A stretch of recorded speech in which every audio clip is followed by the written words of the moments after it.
सहना भवतु सहनौ भुनक्तु सह वीर्यङ्करवावहै तेजस्विनावधीतमस्तु मा विद्विषावहै। ॐ शान्ति शान्ति।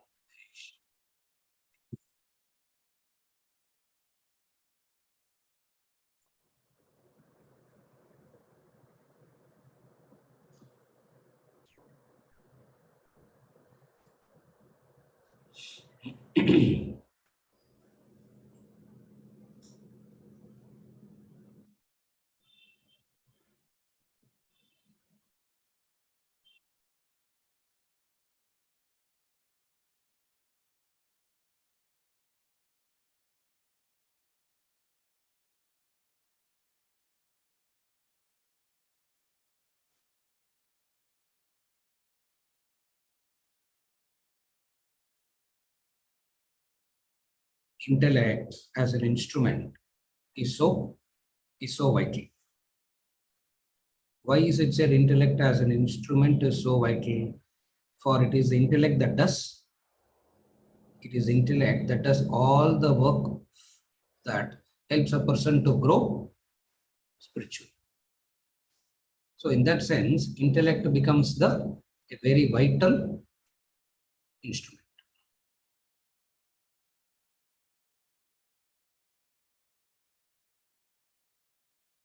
By spiritual growth, what is meant is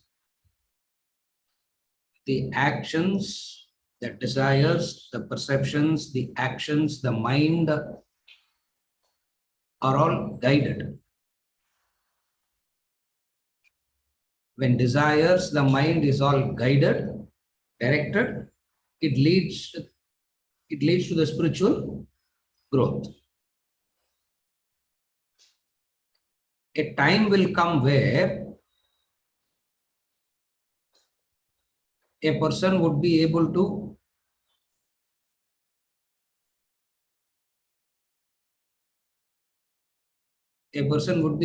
actually say there is nothing that is meaningful or interesting in the world. Intellect alone can take a person to that level.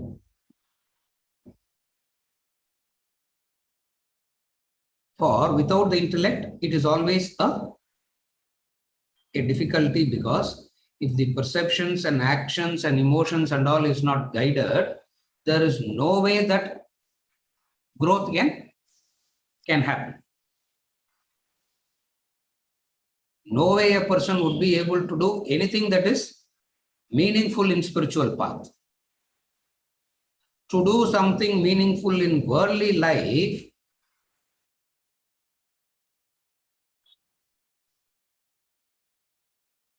it's a paradox, because meaningful and worldly life doesn't coexist, because anything in relation to the worldly life is meaningless. Are you able to follow? Anything in relation to the worldly life is futile, meaningless.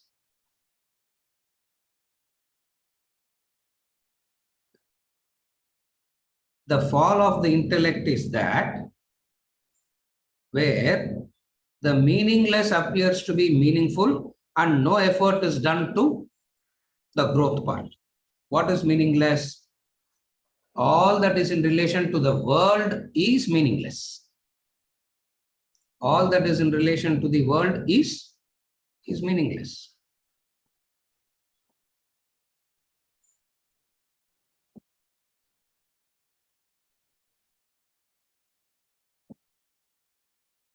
So many things are told in relation to the world that you have to do because it is appearing meaningful now. Since it is appearing meaningful now, lot of education has to be done to make it understand it as meaningless.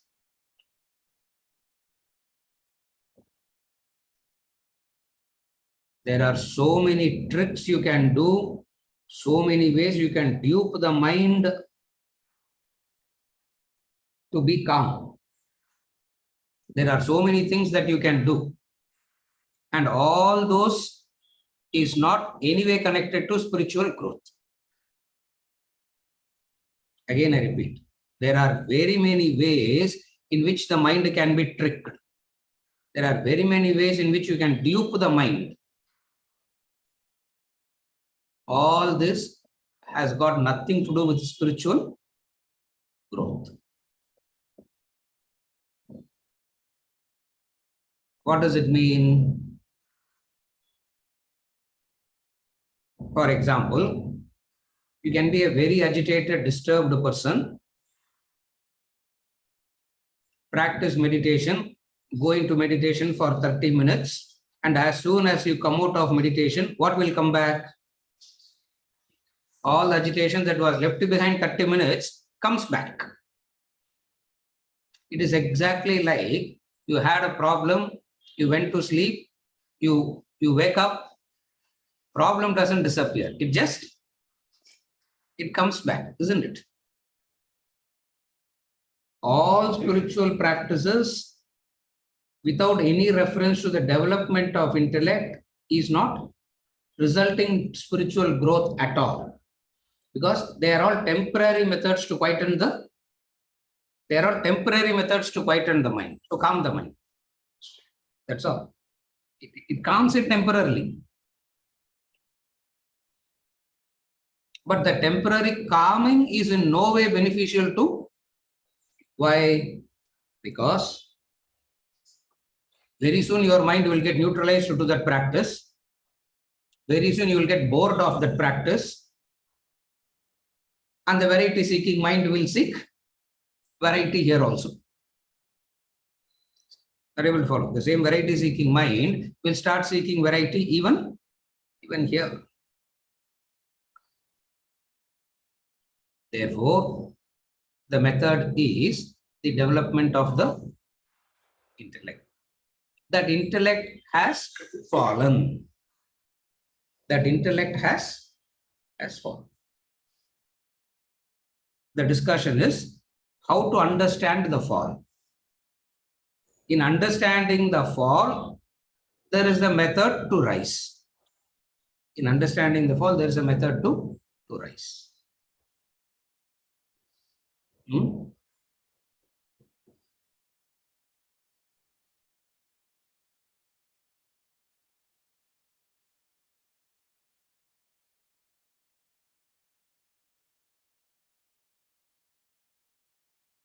Is there a question?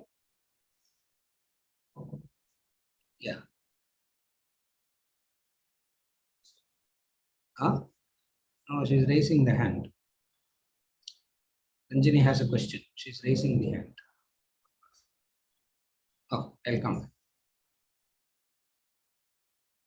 You have to unmute her. Yeah.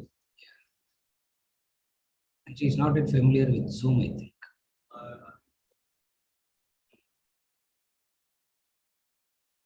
Can you hear me? Yes. Okay, my question is, I want to know the difference between essential and non-essential and karyam and akaryam.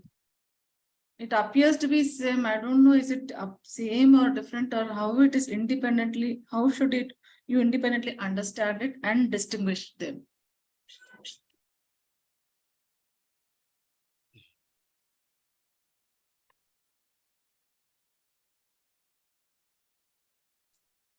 What is the question? We spoke about the 4 aspects of intellect: essential, non-essential, goal in singular, means and end. Means in plural, end in singular. And then we spoke about karyam and akaryam. And then we spoke about eternal and ephemeral. So 4 things we spoke about the intellect when we gave the introduction to the intellect. From that, the question is, essential and non-essential, karyam and akaryam seems to be the same. Is there any difference? Correct? That is the question. That is the question.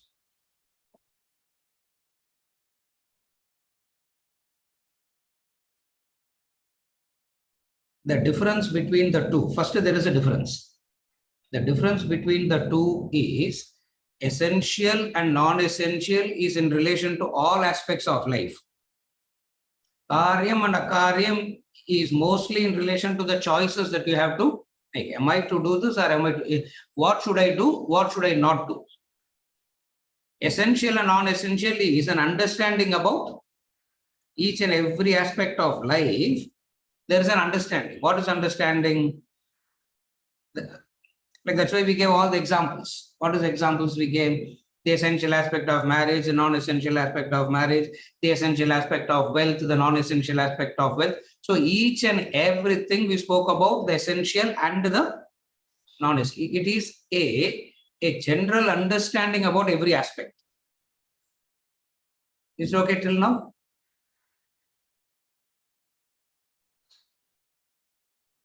There, you are not doing anything. You are simply understanding. The essential and non-essential part is the understanding part. There is no doing there. You are not supposed to do anything there. You are only supposed to understand what is essential and non-essential. Are you able to follow?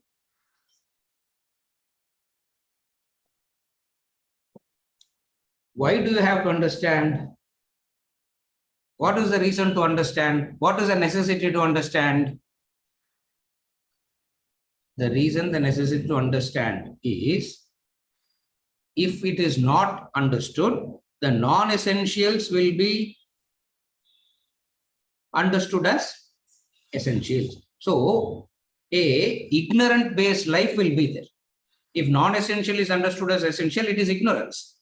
So, essential versus non-essential is always in relation to his knowledge. There's no doing there.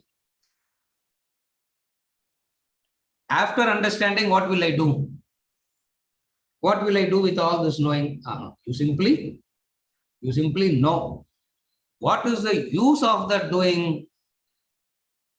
That will find its utility by itself at some point of time.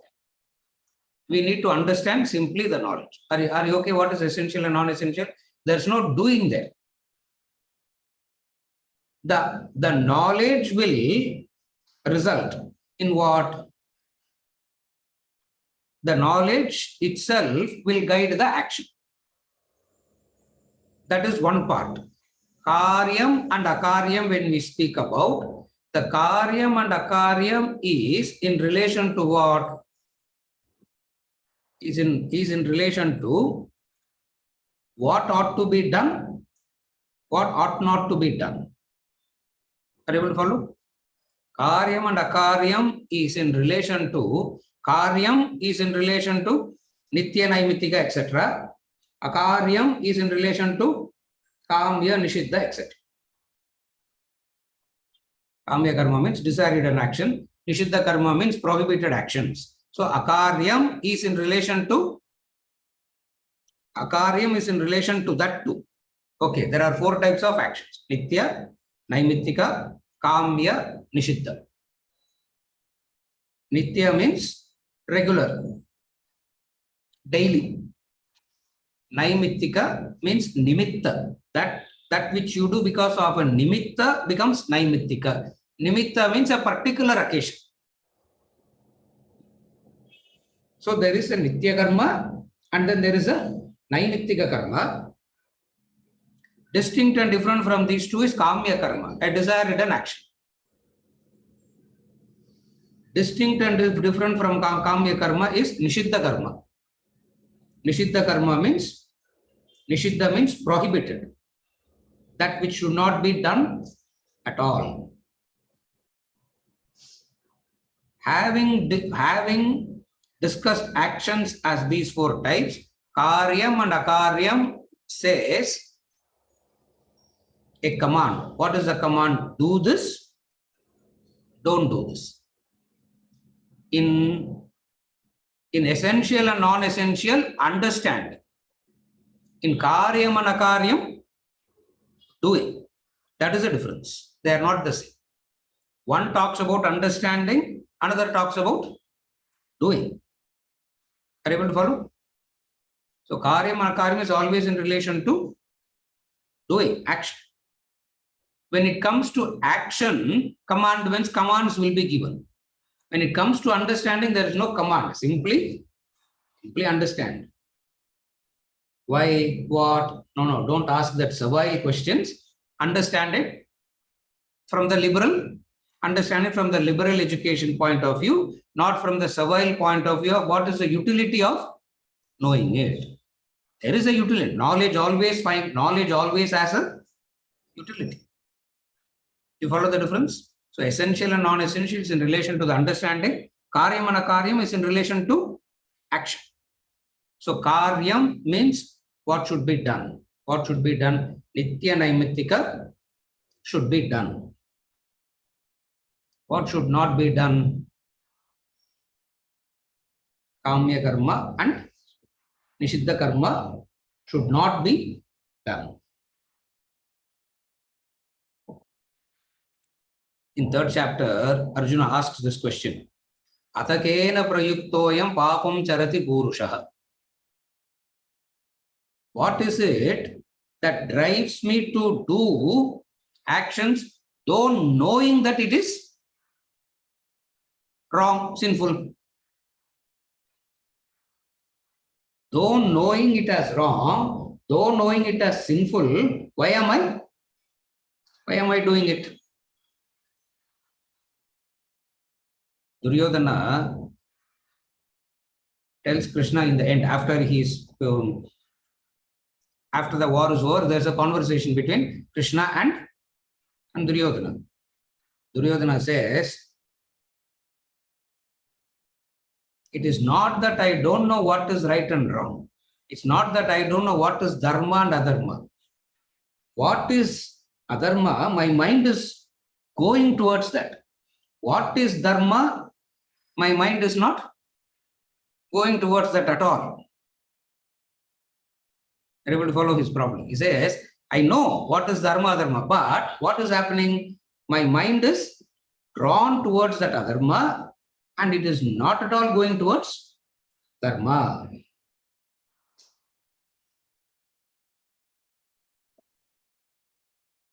What should I do? Whether you like it or not, do this niyatam karma, avoid these two. That's all you can do. Nothing else can be. Abhyasena tu kaunteya vairagyena tu guhyate, he says. By the constant practice only you will get it. By the constant practice. Abhyas means practice. Practice of what? Vairagya. By the practice of vairagya alone, you will get it. Now, in order to practice vairagya, what should be done? Nitya naimittika has to be followed. Kamya and nishiddha should not be followed. Who gives the list? Karyam and akaryam. Tasmat shastram pramanante. It is shastras that gives the list. And whatever list they give, you follow. And when you follow, don't pick and choose, simply follow. When you follow, when you do it, don't randomly choose. Follow. This is karyam and akaryam. So the distinction is, one is in relation to knowing, another is in relation to doing. Are they interconnected? Are they interconnected? All four are interconnected. Why only that two? All four are interconnected. Are you able to follow? But for understanding purposes, we elaborate it as, because you can understand it as distinct and different. All four are interconnected. In fact, there is no four. There is only one. If you go into deeper analysis, there is no four. There is only one. It is like this.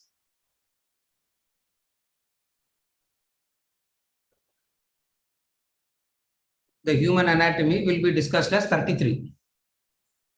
And then it will come down to 17. And then it will come down to 6. And then it will come down to 1. Whether it is 33 or 17 or 19 or 6 or 1, what is it?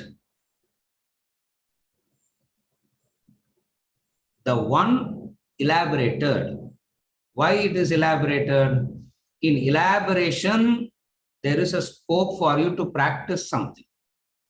Where elaboration isn't there, there is no scope for you to practice. Are you able to follow? So it is all four the same. At one level, it will be the same. But then if you say all are same, or you will not know how to, you will not, there is no practical application of that conclusion that everything is one. Can you follow? Therefore, we elaborated it as four. What is it? Essentials and non-essentials, karyam and akaryam, means and the end, nityam and anityam. Is it okay?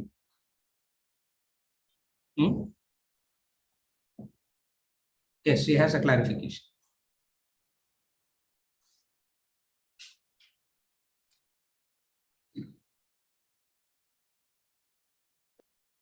Yes. So is it right to say that karyam is essential and akaryam is non-essential? I'm saying no, don't connect it like that, is what I said just now. Okay. Karyam and akaryam equate it to nitya naimittika and equate it to that. Isn't it nitya naimittika? Isn't nitya naimittika essential and this is non-essential? Yeah. No, it is not non-essential. It should not be done. Non-essential means you can do. You are not following what is being discussed. When you say the essential aspect of marriage and the non-essential aspect of marriage, you are doing the non-essential aspect of marriage. Are you able to follow? Here, when we talk about karyam and akaryam, strictly it is said don't do. In non-essential, it will not be told as don't do. Understand it as non-essential, you have a choice to do or not to do. Are you able to follow? Okay. The essential aspect of marriage and the non-essential aspect of marriage, we say. What is the essential aspect of marriage? The ability to accommodate one person in your life. That's all the essential aspect of marriage is. What is the non-essential aspect of marriage?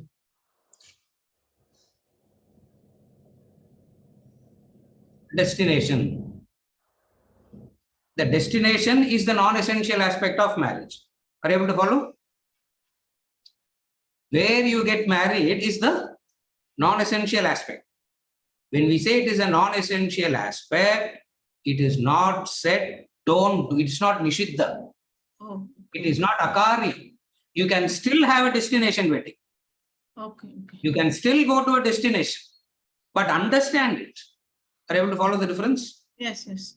No.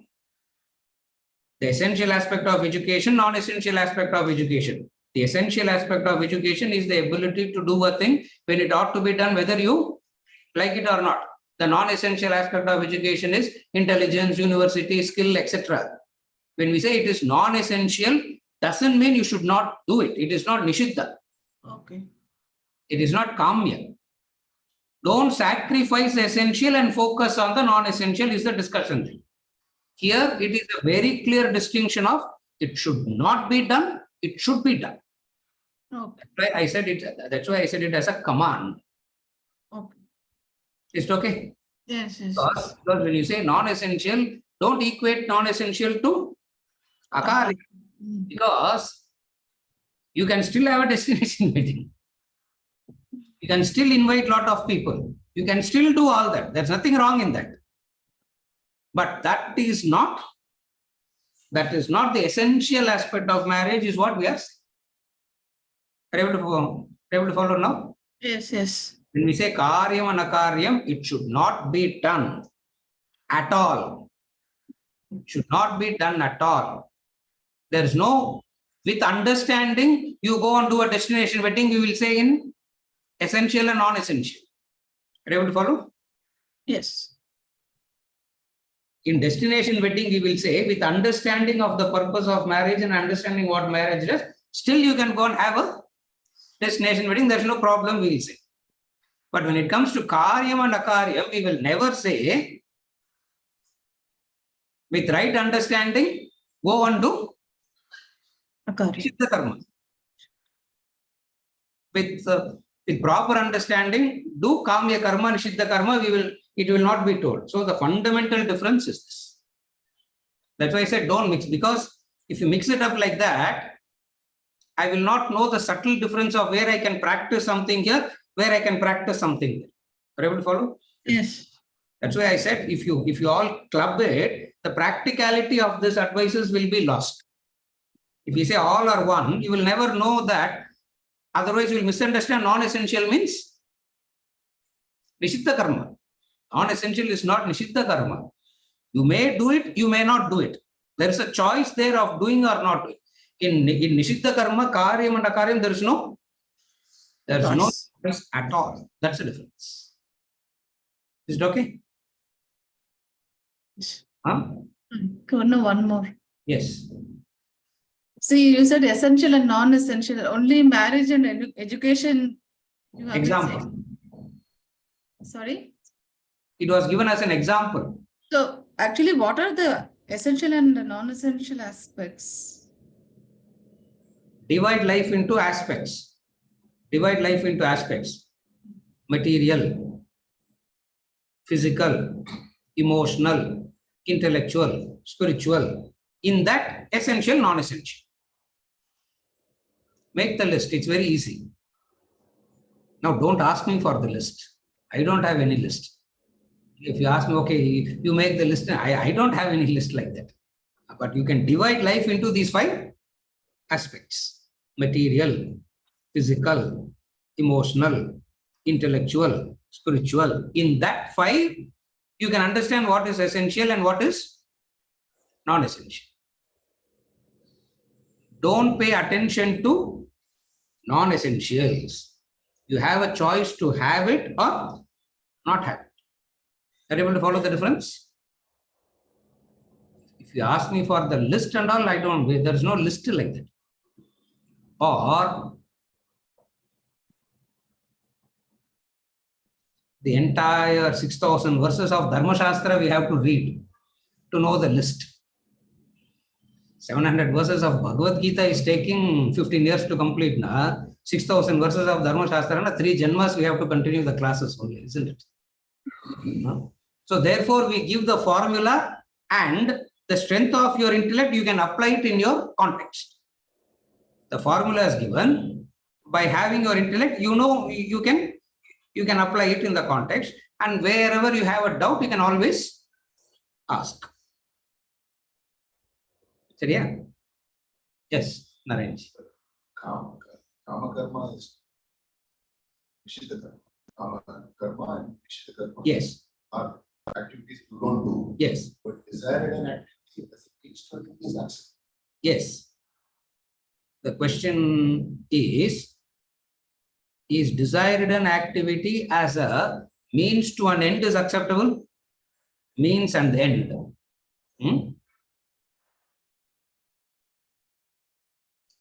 Desire, when we say desire ridden activities, correct. He understood. Should not be desire ridden. Desire guided by dharma is allowed. Understand the difference. He asked the question, and when I said desire ridden, only he understood. Intonation, yeah.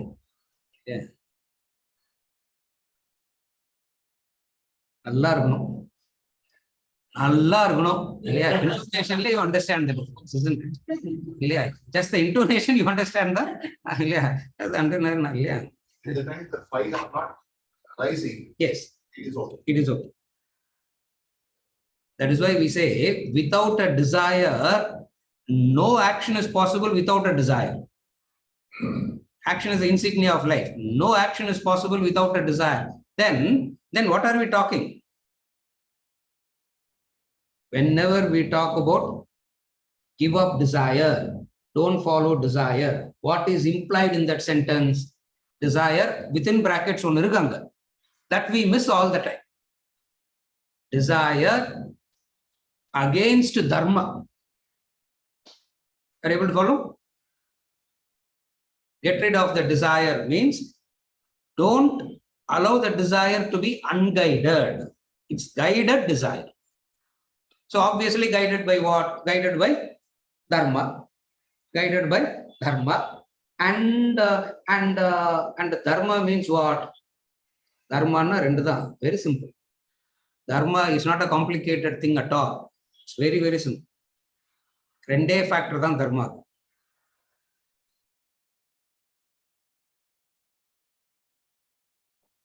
At what stage of life you are in? Ashrama. Ashrama. At what stage of life are you in? Dharma ode first principle. Ashrama. It is ashramana. What stage of life are you in? Second is varna, the profession, the field of activity. The field of varna and ashrama. Varna means the field of activity, profession. English la caste or transfer meaning. The very word caste has a negative meaning to it. The very English word caste has a discrimination to it. Are you able to follow? The very English word caste has a negative meaning, has a discrimination to it. In the Vedic literature, in Vedanta, when we talk about varna, it is not a discrimination. It is not caste. It is the profession, the field of activity. So dharma is decided by what? The stage of life and the field of activity. What is applicable to one field of activity is not applicable to another field of activity. That is dharma. That's called dharma sukshma. Sukshma means subtlety of dharma. All of Ramayana, Rama keeps on saying this. This dharma is sukshma. The dharma sukshma is so difficult to comprehend. The sukshma is very difficult to comprehend because there are certain things called sadharana dharma, ordinary common sense principles.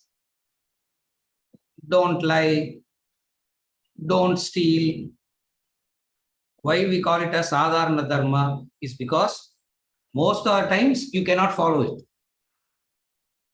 Again, I repeat, it's called sadharana dharma because most of the times in life you cannot follow it. Why? Because the varna and ashrama, again, it is in relation to desha kala patra. At times you may have to lie. At times you may have to lie. Now what? Are you becoming adharmic there? That's why it is sukshma. That's why it is sukshma. Intellect, the sukshma to understand you need an intellect. That is why without an intellect, dharma and all is impossible to comprehend. And people don't understand dharma at all. Simply they want to talk about some weird things they will talk about, isn't it? One set will get into social work, etc. Another set will get into pilgrimage, singing, etc. Another set will get into meditation, etc. Dharma is, but nobody is worried about. None of the categories worried about dharma. Vedanta says, without dharma as the foundation, how any one of this is possible? It's not possible. Or if anybody does, it's self-deception. They may be sincere. You're able to follow? They may be sincere, but still it is self-deception only. Therefore, what is the intellect? Intellect is that which guides the desire. We always said intellect is that which guides perceptions, actions, and mind. If you remember in the introduction, we said what guides the intellect. If intellect is guiding all that, what is guiding the intellect? Shastra. Correct. You only said no. Correct.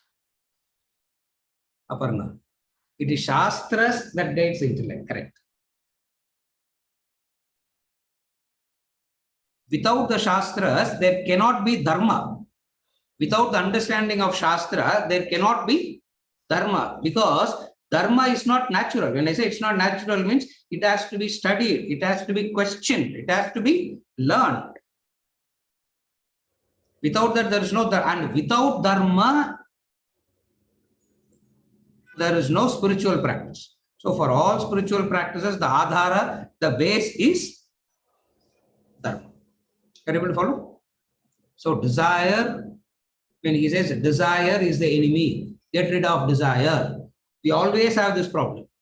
Whenever we hear get rid of desire, get rid of desire, get rid of desire, we always have this difficulty. What is the difficulty? If I get rid of desire, then how is action possible? Because action is not possible when desire is not there. So what does it mean? It is not getting rid of desire. It is desire guided by dharma. When desire is guided by dharma, what happens? The intensity of the desire reduces. Again, I repeat. When desire is guided by dharma, the intensity of the desire reduces. When the intensity of the desire reduces, you become more penetrative. That much of penetrating capacity is required. Currents also reduce. Yes, all will reduce. The intensity of the desire reduces. The frequency of the desire reduces. Since the frequency is reducing, the intensity is reducing. Automatically, what will reduce? Krodha, Lobha, Mada, Matsarya, Bhaya, Dvesha, all that will reduce. When all are reduced, you are available. You are available for what? You are available for deeper study. You are available for deeper study.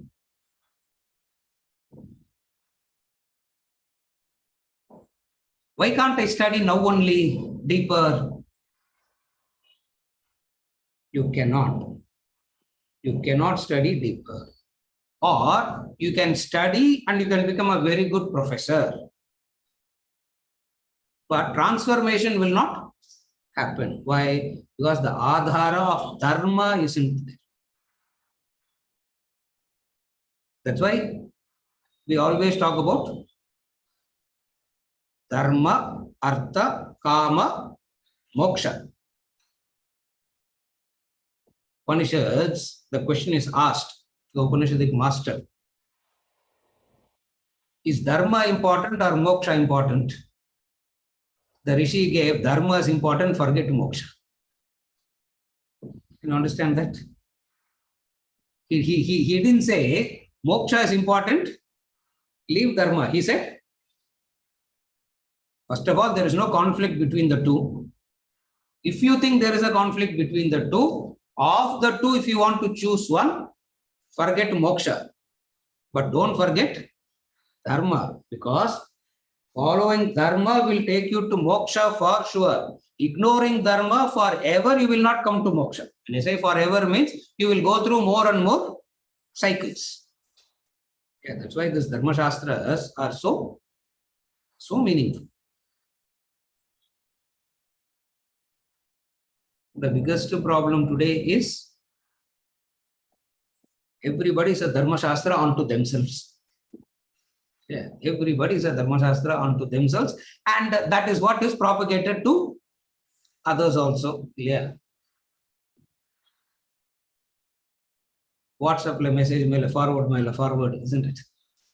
Everything forward mail, forward.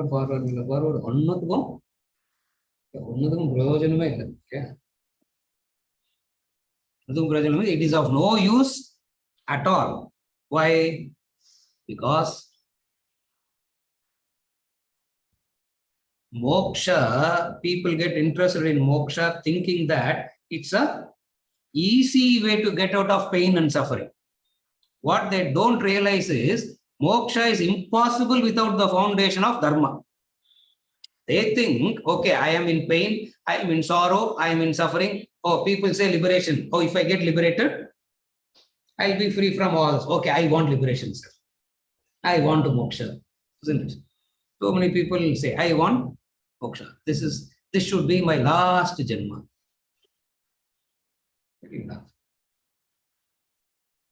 She is laughing because every day she tells me that. That's why she is laughing. Why is she laughing? Why is she laughing? Sir, this is my last janma. I said, thank God. Yeah, as long as you know that it's your last janma, very good. Because I don't know whether it is. Yeah, she already decided that it is her last janma.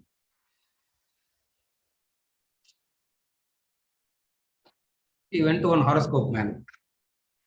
And that horoscope man said, this is your last janma. You will get moksha. That's how I don't know. How that horoscope man got it, I also don't know. So when people say, I want liberation, they think liberation is a way to get rid of dukkha nivritti and sukha prapti. Liberation is not dukkha nivritti and sukha prapti. Liberation is something so qualitatively different, which a penetrative intellect can meaningfully say, I want moksha. So, in order to say moksha, dharma has to be the base. Are you able to follow?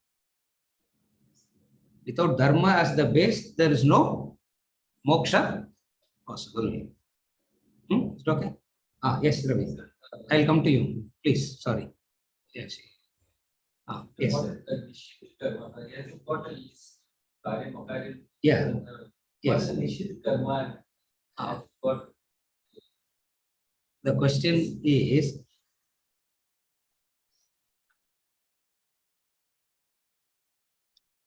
Ravindran,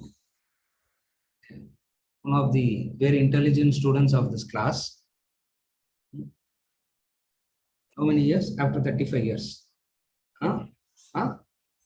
30, yeah?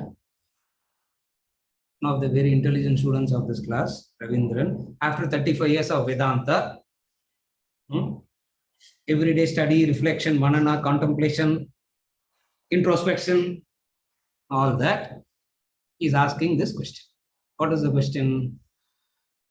What is the list of Nishiddha karma? The Nishiddha karma. What is the list of Nishiddha karma? Ravi, there is a list. It's a list.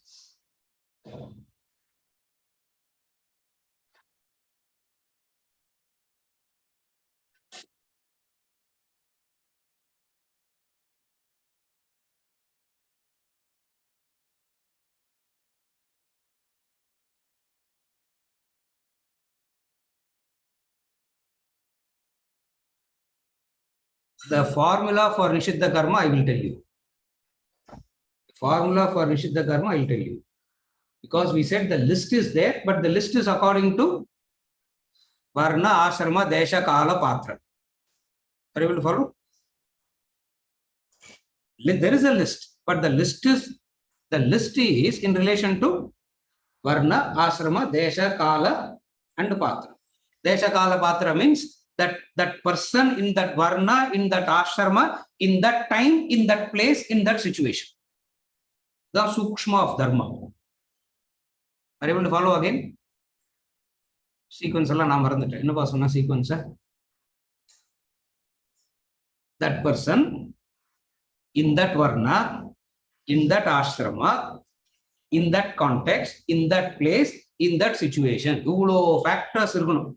Idella therinjaga to that person we can give a list and say, for you this is Nishiddha karma. That's why it's called Dharma Sukshma. Are you okay? Now, what is the formula for Nishiddha karma? That there is a formula for everything. Using that formula and then the application of the intellect, you can find out. So, what is the concept of Nishiddha karma? Nishiddha karma is the action that you know you should not be doing it, Nobody needs to tell you that. You know it should not be done. If you ask yourself, if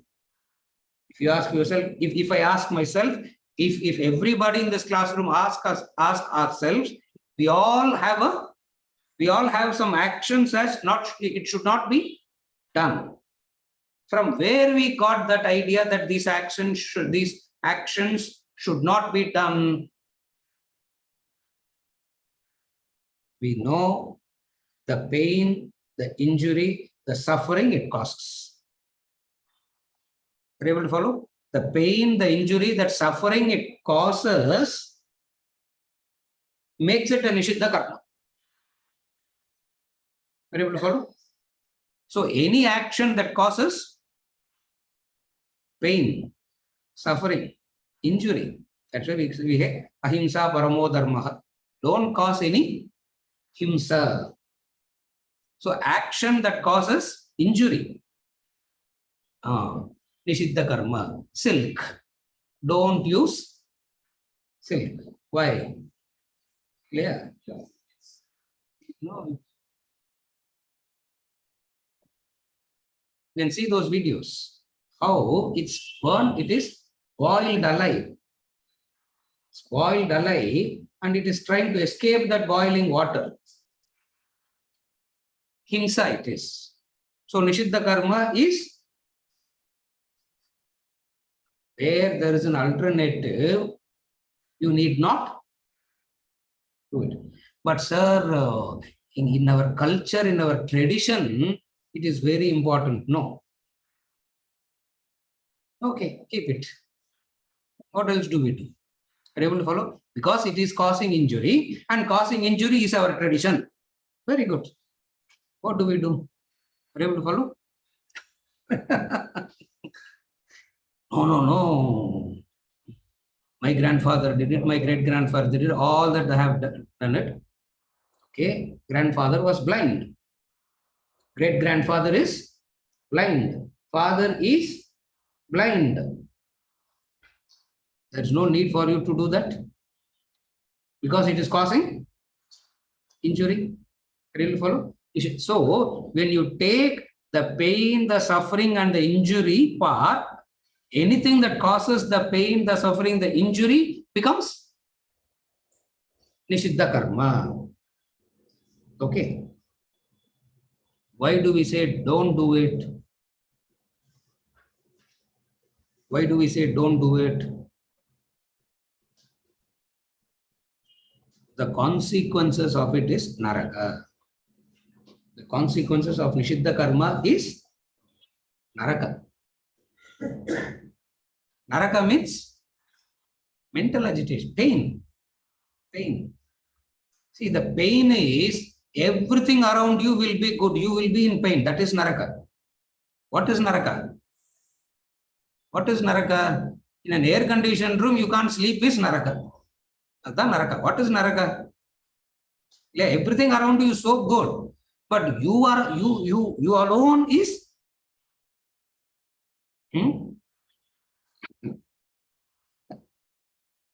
correct. You alone are in pain.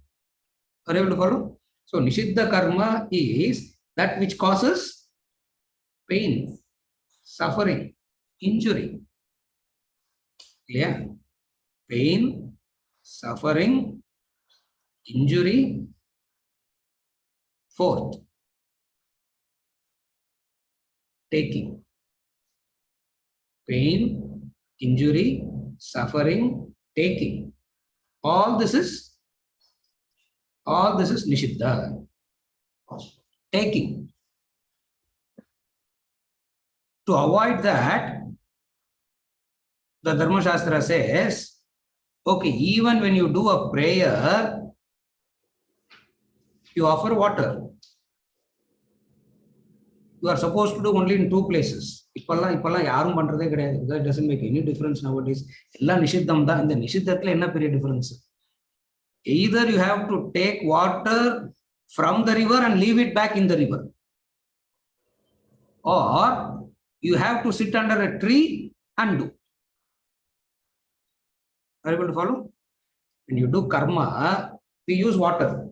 We use water. So they say, either you take water from the pond, from the river, from the ocean.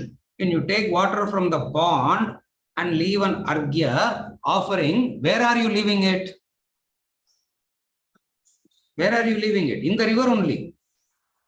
Okay, if you cannot do that, then where are you supposed to do? You are supposed to sit under the tree and do it. இது ரெண்டும் இல்லாம பண்ணா நிஷித்தம். It is very clear. Why? Because a source that is meant for whole, you are wasting it. Take it, wasting. Are you able to follow? இதுக்கு மேல list கொடுத்தா இல்லையா, more than that, if you start giving the list, you'll understand all that is Nishiddha only. Are you able to follow? Concept is very clear. Pain, injury, suffering, taking. Again, third chapter, verse number 7. Stena eva saha, he says. All human beings are thieves, he says.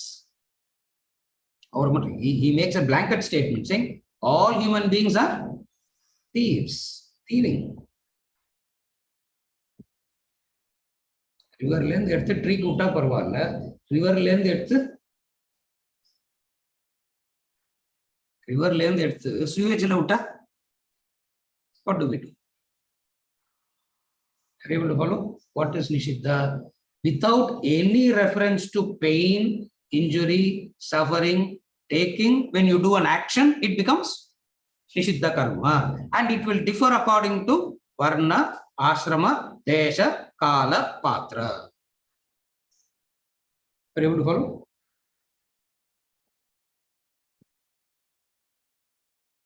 Somebody is supposed to do agriculture, earn. What is Nishiddha karma for the farmer? When he does harvesting, 80% he should harvest and 20% he should leave it back. Ipalla machine vechi clean shaving, isn't it? Saw the video this afternoon. I was watching one video how the machines just shave it off completely to shave. So the Dharma Shastra says when you harvest, 80% you should harvest and 20% you should leave behind. That 20% is for what? For birds, for animals, the rats, etc. Because when they came, you chased them away. No. Rats came, you chased it away. When birds came, you chased it away. All that you did. So for all that, what do? You leave 20%. And the 20% left, 15-17% all other species will eat. அப்புறமா கொஞ்சோண்டு இருக்கும், மீதி இருக்கும். So a fellow will take a broomstick. He sweeps everything and he lives on that.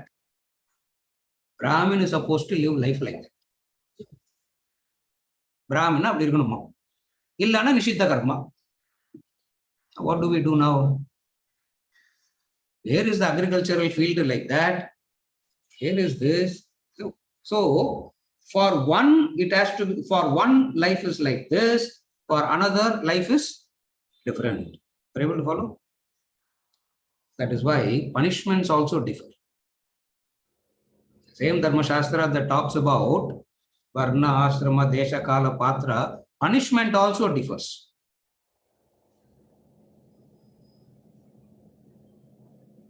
If a Brahmin steals, punishment. In a punishment, cut the opposite limbs, make him incapacitated for the rest of the life. Cut the opposite limbs, cut the right hand and left leg. What can he do? I will follow. Because the person of that level should not be doing that. If the person at a lower level steals, forgive him. Or what can he steal? At the most 100 rupees. The pickpocket cannot swindle in The pickpocket can never swindle him thousands of crores, hundreds of crores, thousands, he can never swindle. At the most, what he can take? 10 rupees, 15 rupees. Can you follow?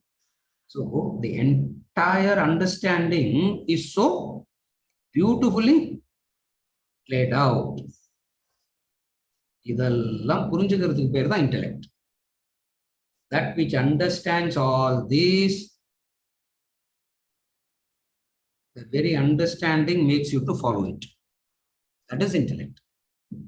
Understanding it and giving it a lecture, not intellect. Nishiddha karma only it is. What is the consequences of Nishiddha karma? What is the consequence of Nishiddha karma? Naraka. Naraka.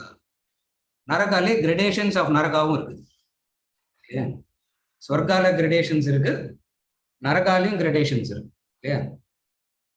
Pathala is the lowest. Adikila onnum kedaiya. Ayanal dhaan பாதாளத்தில் தள்ளிடுவேன் they fight, isn't it?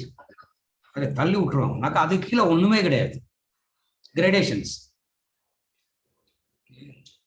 அதே மாதிரி Swarga is also gradations. ஏ பிரம்மலோகேஷு பராந்த காலே பராமிருதாத் பரிமுச்யந்தி survey. Kaivalya Upanishad, Mundaka Upanishad talks about it. Brahmaloka. Wait, அப்படியே you hear a discourse of Brahman and then attained.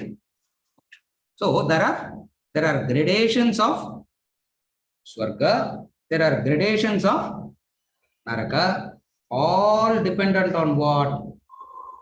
Nitya Naimittika, doing Karyam and avoiding Akaryam. ரெண்டுத்தையும் மிக்சரா பண்ணா என்ன ஆகும்? இல்லையா? ரெண்டுத்தையும் Meshram. Little bit here, little bit there, little bit here, little bit there. If I do mishram, if I do both mixed together, what will happen?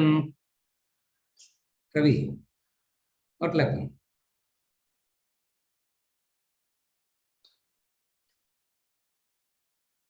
Dog in an air-conditioned car. Mishrama irundha, a dog in an air-conditioned car. There is one street dog. Sometimes it happens. No, I give this. No, beautifully. There is a dog. Okay. Bus lo going. Ram Subramaniam, Madras, summer. You're going in the bus, isn't it? No seat, no nothing. 45 degrees.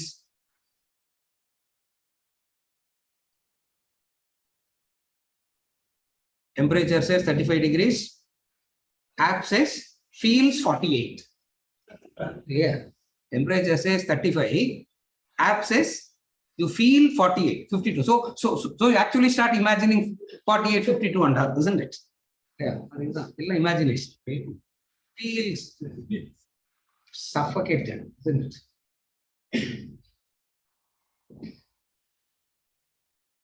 You are looking outside. A car is overtaking. The window comes down. AC car, air-conditioned car, the window comes down, and the dog is peeping the head out. What will the fellow think? It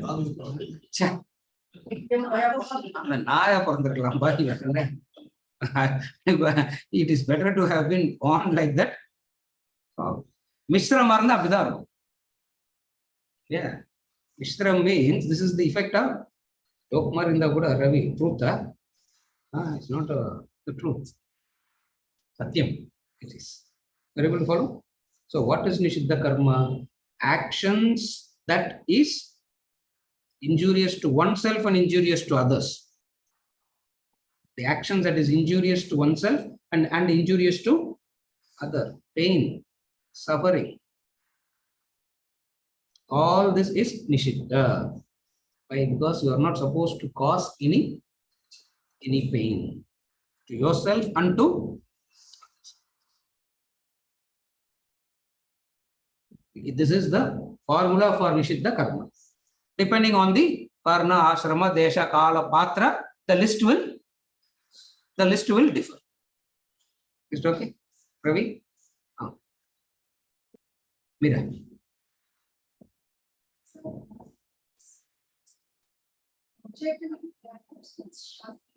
objectivity. Yes. Yes. Yes.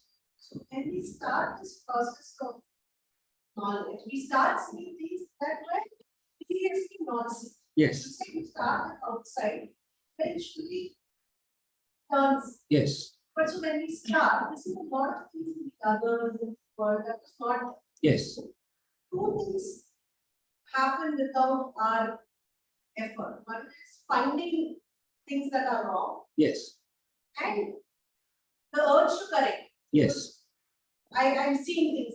Yes. If I get caught in that, Yes. then Correct. it's a worse problem. Yes. What should we keep reminding ourselves Yes. through this process? Because the correction also starts happening Correct. at you can never let go of this. Yes.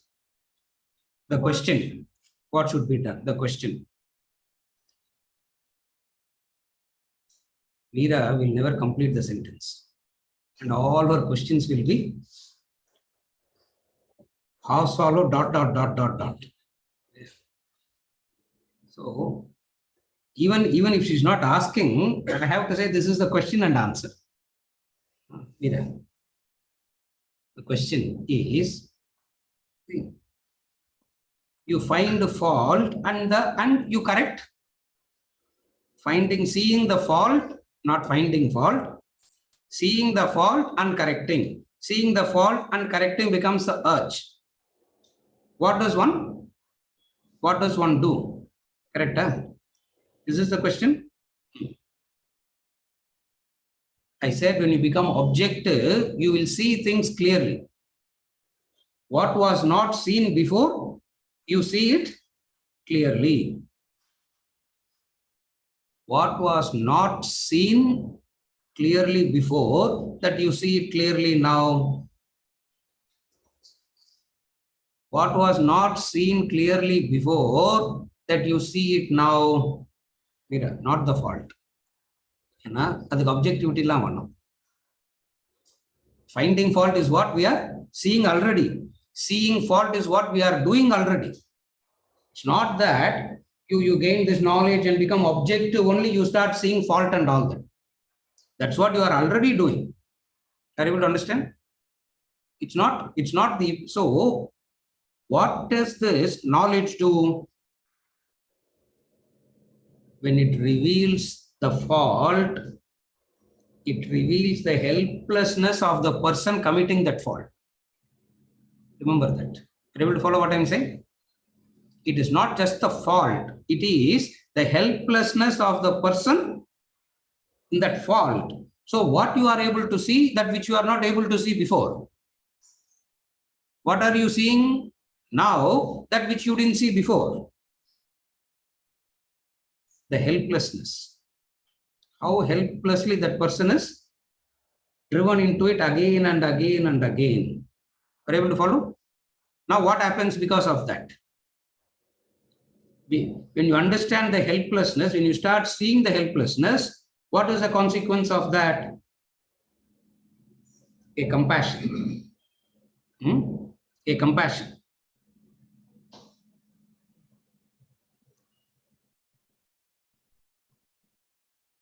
When compassion happens, we will not use the word correction there. When compassion happens, we will not use the word correction. When compassion happens, we will use the word acceptance, because correction is possible only when that person sees it as a fault and wanting to change. Are you able to follow? Correction is possible only when that person sees it as a fault and wanting to change. As long as that person is not seeing it as a fault, what can you do? You cannot do anything. But then what you will do? You will not curse, you will not get angry, you will not turn indifferent.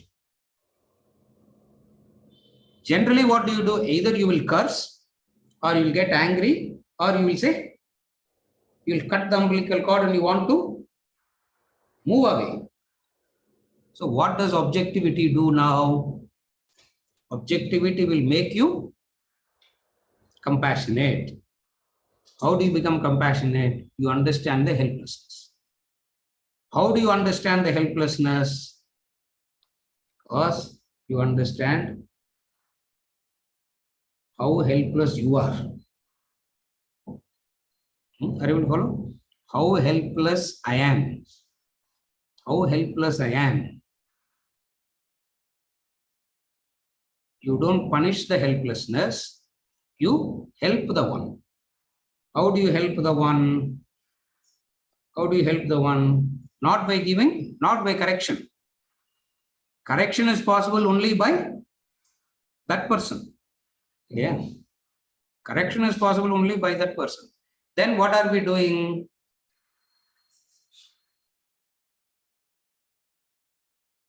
We are not saying it is okay. We are not saying continue, commit the mistake. We are not saying all that. All that we are doing, all that objectivity does is what?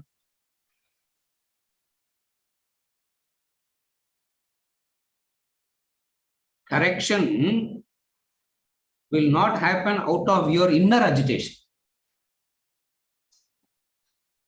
Correction will not happen out of hatred. Are you okay till now? இதெல்லாம் elementary level. இதெல்லாம் objectivity கிடையாது. இதெல்லாம் elementary level. What is real objectivity? What is true objectivity? What is not revealed is revealed now. That's what we said as objectivity, correct? What is not revealed is revealed now. Divine is not revealed, divine is revealed now. You will follow? What is revealed? What is it that is not seen before?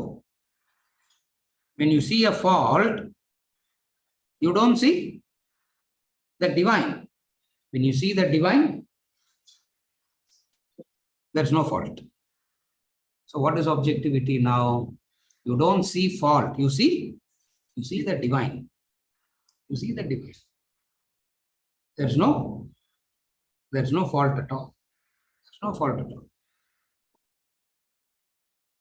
Anything that has come out of Brahman, how can there be any fault in that? If I am seeing a fault, is because of my notion that it is fault.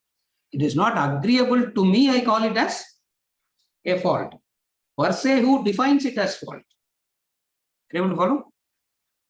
Therefore, in objectivity, in objectivity, there is no fault at all. You don't see any fault at all. Are you able to follow? Don't see any fault at all. So at one level, helplessness you see. Okay, understand the grades now. When you are not objective, what will you see? Fault only. இல்லையா யார் பார்த்தாலும் first கரெக்டா கண்ணுக்கு தெரியும் பளிச்சுன்னு என்ன தெரியும் fault தெரியும் அதெல்லாம் சொல்லி அதுக்கு objectivity-லாம் வேணும் as you are now you are doing that அது objectivity-லாம் isn't it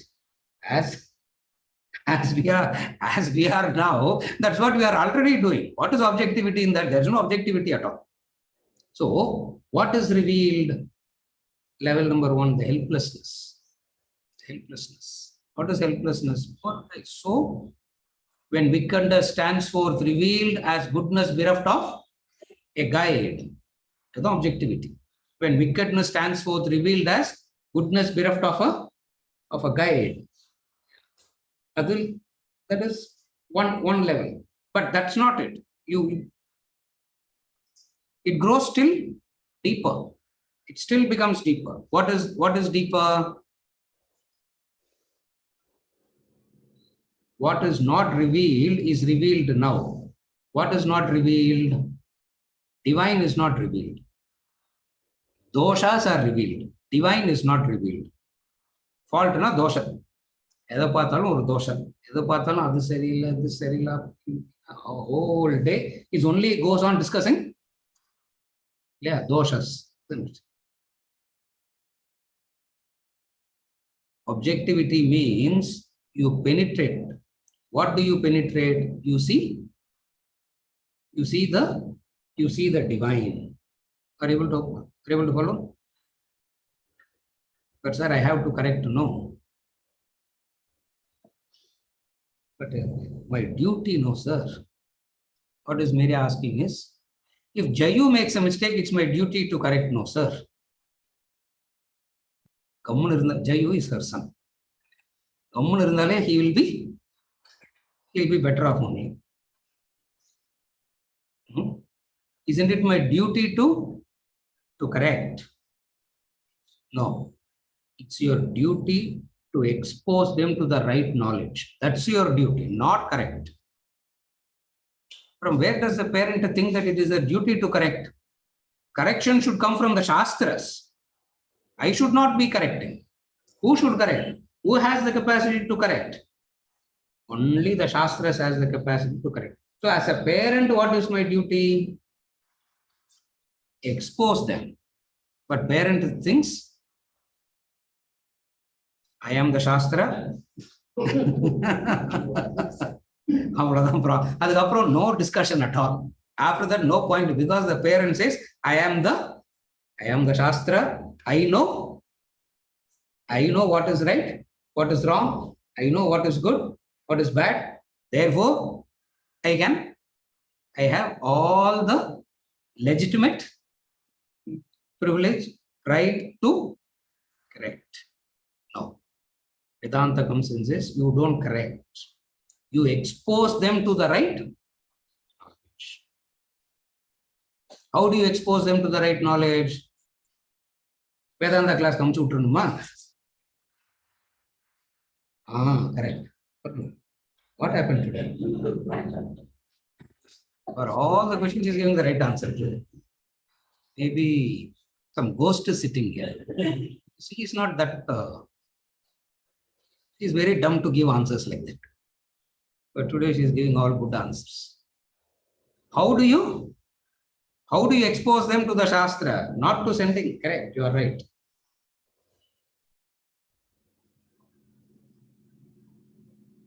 You are right. You live it. Yata charati sreshtaha tatta deva itara janaha sayat pramanam kurute lokas tadanu vartate. Verse number 21, chapter 3. That is the way to expose them to the Shastras. Ravi, that is the way to expose them to the Shastras. Sir, when are you meeting Rishika next in a Yeah. When can you? Exposing them to the Shastras means what? By you living it. When you live it, you are exposing them. So the parent should expose. How? By living it. Is it okay? Is it okay, Mira? Yeah. With this, we conclude for today. We continue.